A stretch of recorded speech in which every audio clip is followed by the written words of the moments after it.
It's funny, the moment I always remember from this movie, and there were a lot of great scenes with all these, actors and moments that I had to actually speak, but what I remember most was this scene that we filmed at night. Brad Pitt and I get kidnapped at one point in the movie, and that we filmed in a truck all day, and it was just the two of us. And first of all, just making small talk with Brad Pitt was a challenge I'll never forget. But at this part of the movie, I happen to be handcuffed, and there's a bag over my head, and I mean, you'll see a little bit of it in the movie, but what I remember was not feeling nervous at all because I couldn't mess up the scene. I had a bag over my head and I was handcuffed, I had no lines, and just kind of like, I couldn't see much either, but just taking in where I was without having to be nervous about screwing up this awesome movie. Brad Pitt's there in a white tuxedo, Quentin Tarantino's in a leather jacket framing a shot. I was like, this is like the dream version of a movie. This is crazy, and I can't mess it up. So that's probably a weird moment to remember, but that's what stays with me.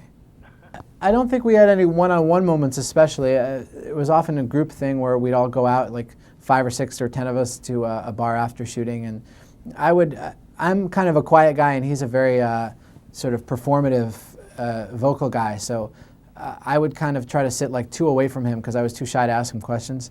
And I would wait for other people to ask him questions and then kind of hear his opinions and take mental notes of what his theories of filmmaking were and stuff like that. Yeah, that's true. Christoph Waltz, who you'll see in the movie, is one of the great movie villains of all time. I really think he steals just about everything he's in. And he is the ultimate bad guy in this film. And so Quentin told us, he's a big believer in rehearsal, but he said, no one can rehearse with Christoph. I want you to be as terrified of him as your character would be. So when you see him for the first time, it should be for the first time.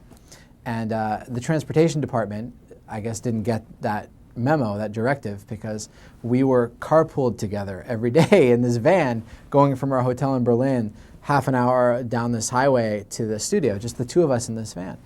And Christoph's character in the movie, Hans Landa, is this sort of polite, well-cultured genius who just happens to be evil. And Christoph is a polite, well-cultured guy who isn't evil, but it's hard to differentiate when he's behaving exactly as his character would. So we would take these long drives, and he would tell me, have you checked out the opera yet? Have you been to this classical concert? Have you been to this cafe? It's marvelous. And all I could hear in my head was this Nazi villain buttering me up before the big showdown, which was the scene we were about to film every day.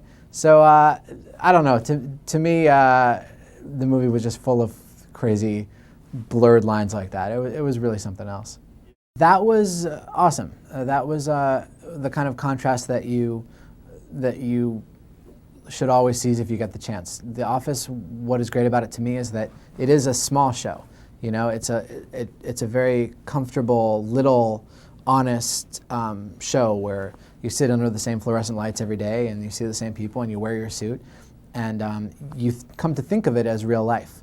And again, that's why I think it's funny and why people like it. I don't want to lose that.